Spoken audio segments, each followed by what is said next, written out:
नमस्कार, आप देख रहे हैं कैपिटल टीवी बिहार। मैं हूं आपके साथ सृष्टि शाह। बिहार की राजनीति अक्सर शोर, आरोप और सत्ता विपक्ष के टकराव के लिए जानी जाती रही है, लेकिन कभी कभी इसी राजनीतिक हलचल के बीच ऐसी घटनाएं सामने आती हैं जो व्यवस्था पर बढ़ते भरोसे की एक अलग ही तस्वीर को पेश करती है। मैं आपको इस वीडियो में जो मामला बताने जा रही हूं वो भी कुछ ऐसा ही है, जहां राजनीति की दीवारें अचानक कमजोर पड़ती नजर आई और इंसाफ की उम्मीद सबसे आगे दिखी। आपको बता दें कि बिहार के डिप्टी सीएम विजय कुमार सिन्हा ने जनता दरबार लगाया था और इसी दरबार में एक ऐसी महिला पहुंची जिनकी पहचान सुनकर सबके होश उड़ गए। ये महिला कांग्रेस की पूर्व विधायक थी जो अपनी समस्या को लेकर डिप्टी सीएम के पास पहुंची थी और सरकार से न्याय की मांग कर रही थी।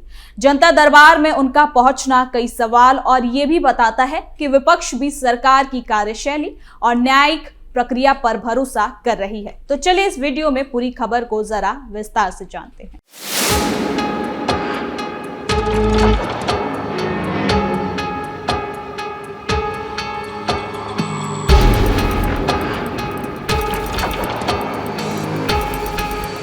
बिहार की सियासत लंबे समय से आरोप प्रत्यारोप, सत्ता और विपक्ष की खींचतान, साथ ही साथ अविश्वास के माहौल में घिरी रही है।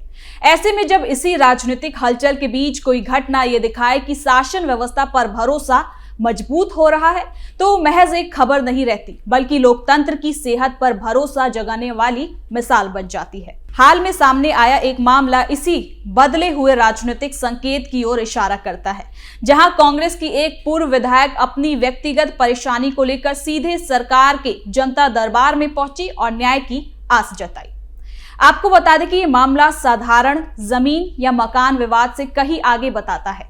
ये बताती है कि आज बिहार में शासन व्यवस्था को लेकर ऐसा विश्वास बन रहा है जहां राजनीतिक मतभेद पीछे छूट जाते हैं और न्याय की उम्मीद सबसे ऊपर हो जाती है। एक समय था जब विपक्ष अक्सर ये आरोप लगाता था कि सरकार उनकी बातें नहीं सुनती, लेकिन आज वही विपक्ष सरकार के मंच पर पहुंचकर मदद मांग रहा है। ये अपने आप में सरकार की कार्यशैली पर लगी एक मुहर की तरह है। कांग्रेस के पूर्व विधायक पहुंची जनता दरबार, डिप्टी सीएम से की न्याय की मांग। दरअसल उप मुख्यमंत्री विजय कुमार सिन्हा ने शुक्रवार को जनता दरबार का आयोजन किया था। इस दौरान आम लोगों के साथ साथ कांग्रेस की पूर्व विधायक प्रतिमा दास भी पहुंची और पारिवारिक जमीन और मकान विवाद से जुड़ी अपनी समस्या रखी। प्रतिमा दास ने बताया कि ये विवाद साल 2021 से चला आ रहा है। उन्होंने आरोप लगाया कि पटना सिटी के अगम कुआं थाना क्षेत्र में उनके मकान पर जबरन कब्जा कर लिया गया है। उन्होंने कहा कि उनके ससुर का 6 नवंबर 2021 को निधन हो गया था। इसके बाद श्राद्ध कर्म के लिए परिवार गांव गया था और घर की देखरेख के लिए एक महिला को रखा गया था। आरोप है कि उसी महिला ने बाद में उस मकान पर कब्जा जमा लिया और गांव से लौटने के बाद उसने घर का दरवाजा तक नहीं खोला और उससे इनकार कर दिया। मामले में उस समय पुलिस भी मौके पर पहुंची थी। पुलिस ने इस घर की दावेदारी और स्वामित्व से जुड़ा मामला इसको बताया है। अब जनता दरबार में शिकायत के बाद उप मुख्यमंत्री ने मामले पर कार्रवाई का आश्वासन दिया है। अब इस वीडियो को देखें जिसमें पूर्व विधायक डिप्टी सीएम से न्याय की मांग कर रही है।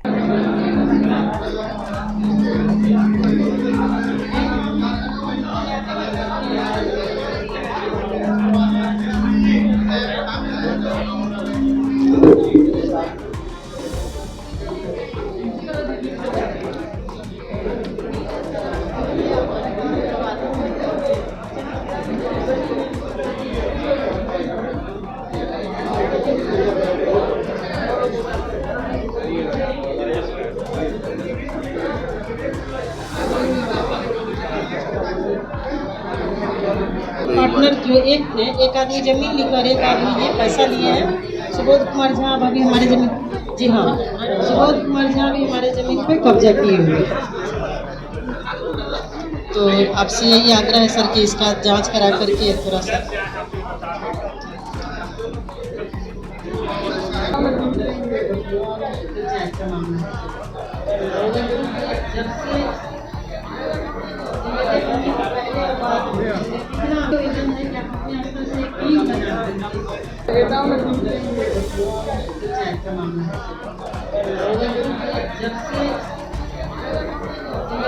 आपने देखा कि कैसे महिला एक उम्मीद के साथ पहुंची और अपनी समस्याओं को उनके पास रख रही है।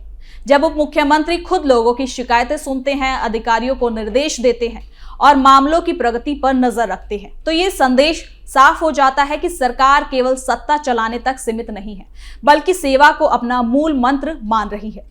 यही वजह है कि आज जनता दरबार में आम नागरिकों के साथ साथ वो लोग भी पहुंच रहे हैं जो कभी सत्ता का हिस्सा रहे हैं। वो आज विपक्ष में हैं। पूर्व विधायक का उठाया गया ये मामला अपने आप में काफी गंभीर है। घर पर कब्जा किसी भी व्यक्ति के लिए बड़ी पीड़ा का कारण बनता है। ये सिर्फ संपत्ति का नुकसान नहीं, बल्कि मानसिक तनाव, असुरक्षा और अपमान की भावना भी पैदा करता है। सालों तक न्याय ना मिलना किसी को भी हताशा कर देता है। ऐसे में पूर्व विधायक का ये फैसला कि वो सीधे जनता दरबार में अपनी बात को लेकर पहुंची, ये दिखाता है कि उन्हें सरकार की नीयत और प्रक्रिया पर कितना ज्यादा भरोसा है। खास बात यह भी है कि उन्होंने इस मुद्दे को राजनीतिक रंग देने या सड़क पर संघर्ष का रास्ता अपनाने के बजाय प्रशासनिक समाधान को प्राथमिकता दी। ये कदम बताता है कि सरकार के जरिए बनाए गए मंचों पर लोगों का विश्वास बढ़ा है। जनता दरबार अब केवल शिकायत दर्ज कराने की जगह नहीं, बल्कि समाधान की उम्मीद का केंद्र बनता जा रहा है।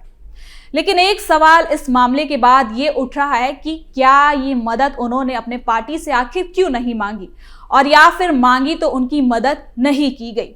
क्या वजह मदद ना करने की ये थी कि वो पूर्व विधायक है, टिकट नहीं मिला, अब वो सत्ता में नहीं है, किसी चीज को वो चला नहीं रही है? ये सब सवाल उठाते हैं, जिसके बाद थक हार कर अब वो सरकार से न्याय मांग रही है। क्योंकि विपक्ष का सरकार पर भरोसा करना किसी भी लोकतंत्र के लिए बड़ी बात है। आमतौर पर विपक्ष सरकार की नीयत पर सवाल उठाता है, लेकिन जब वही विपक्ष ये मानने लगे कि यहाँ निष्पक्ष सुनवाई हो रही है, तो ये शासन व्यवस्था की बड़ी उपलब्धि होती है। ये दिखाता है कि सरकार ने अपने काम से वो विश्वसनीयता कमाई है जो राजनीतिक सीमाओं से ऊपर है। ये घटना ये भी संदेश देती है कि बिहार में कानून का राज मजबूत हो रहा है। यहाँ व्यक्ति की पहचान से ज्यादा उसकी समस्या को महत्व दिया जा रहा है, चाहे कोई आम नागरिक हो या फिर पूर्व विधायक। शिकायत का निपटारा नियमों के अनुसार होगा। ये समानता का भाव लोकतंत्र की नींव को और ज्यादा मजबूत करता है। आपको बता दें कि पिछले कुछ सालों में प्रशासनिक स्तर पर जो सुधार किए गए हैं, उसका असर अब जमीन पर साफ दिखाई देने लगा है। शिकायत निवारण प्रणाली को मजबूत करना, अधिकारियों की जवाबदेही तय करना और जनता से सीधा संवाद के मंच बढ़ाना, इन सबका परिणाम ये है कि लोग अपनी समस्याओं को लेकर सरकार तक पहुंचने में हिचकिचाते नहीं हैं। जनता दरबार इसी सोच का सशक्त उदाहरण है। यह भी ध्यान देने योग्य है कि सरकार ने राजनीति से ऊपर उठकर इंसाफ को प्राथमिकता दी है। अगर चाहती तो इस मामले को राजनीतिक नजरिए से देखा जा सकता था, लेकिन ऐसा नहीं किया गया। इसे एक नागरिक की समस्या मानकर समाधान का आश्वासन दिया गया। यही परिपक्व लोकतंत्र की पहचान है, जहां सत्ता का इस्तेमाल बदले की भावना से नहीं, बल्कि व्यवस्था को मजबूत करने के लिए किया जाता है। इस तरह की घटनाओं का असर केवल एक व्यक्ति तक भी सीमित नहीं रहता। जब आम लोग देखते हैं कि एक पूर्व विधायक भी उसी जनता दरबार में पहुंच रही है जहां वो लोग भी शिकायत लेकर आ रहे हैं, तो उन्हें ये एहसास होता है कि व्यवस्था सबके लिए एक जैसी है। इससे जनता का आत्मविश्वास बढ़ता है और वो कानून और प्रशासन पर और ज्यादा भरोसा करने लगते हैं। भरोसे का ये माहौल सामाजिक शांति के लिए भी काफी जरूरी है। जब लोगों को लगता है कि उनकी बात सुनी जाएगी और उन्हें न्याय मिलेगा, तो वो कानून अपने हाथ में लेने से बचते हैं। इससे टकराव कम होता है और समाज में स्थिरता भी बनती चली जाती है। ये मामला साथ ही साथ ये भी बताता है कि सरकार ने विपक्ष के लिए संवाद के साथ दरवाजे खोल रखे हैं। लोकतंत्र में स्वस्थ संवाद बहुत ज्यादा जरूरी होता है। जनता दरबार उस संवाद का एक सकारात्मक रूप है, जहां बहस और आरोपों के बजाय समाधान की बात हो रही है। जब विपक्ष को भी ये मंच भरोसेमंद लगता है, तो ये लोकतांत्रिक व्यवस्था में एक अच्छा संकेत माना जाता है। आखिर में ये कहा जा सकता है कि कांग्रेस के पूर्व विधायक का जनता दरबार पहुंचना केवल एक व्यक्तिगत शिकायत की कहानी नहीं है। यह उस भरोसे का प्रतीक है जो सरकार ने अपने काम, संवेदनशीलता और अपनी निष्पक्षता से कमाया है। यह दिखाता है कि जब शासन ईमानदारी से काम करता है तो राजनीतिक दीवारें अपने आप कमजोर होने लगती है। आज बिहार में एक ऐसी तस्वीर उभर रही है जहां सरकार जनता के साथ खड़ी नजर आती है और जनता भी, यहां तक कि विपक्ष भी सरकार पर भरोसा कर रही है।